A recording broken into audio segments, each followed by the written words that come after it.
Hello kabayan, curious ka ba kung ano yung nangyayari sa Philippine economy na nakakaapekto sa performance ng Philippine stock market?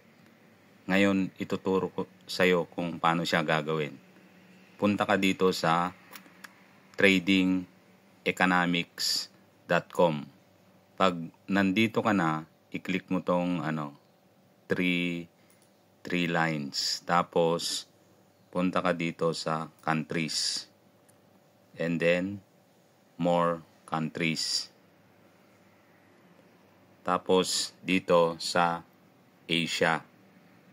And then, hanapin mo yung Philippines. Pag nandito ka na sa page na to, scroll mo lang below. Tapos, punta ka dito sa calendar.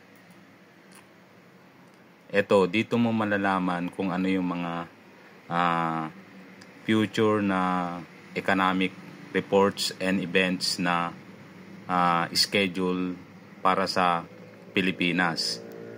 Katulad nito sa March 3, S&P Global Manufacturing PMI. Ito, isa sa pinakamalaking mover to na nakakaapekto sa performance ng PSEI Index. Ito rin, malalaki din yung mga move nito, mga inflation rate. So, tandaan mo, may reporting ng inflation sa March 5, March 3 sa March 3 yung S&P Manufacturing PMI.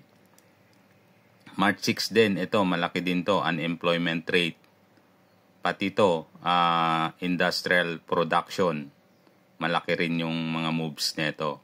Ito, nagmo-move din siya pero hindi mga malalaki katulad ng mga to. So, dito mo malalaman kung ano yung mga reporting date for the Philippines. Watch out mo yung performance ng PSE sa mga date na to kasi mga malalaking mover. Baka mahit yung stop loss mo or mahit yung target price mo dun sa stocks na pinag-investan mo. I hope na nakatulong sa iyo to. Timing to kasi mag-i-start yung March. Baka after 18 may mga reporting pa dito. So, watch out mo lang din yung mga yon.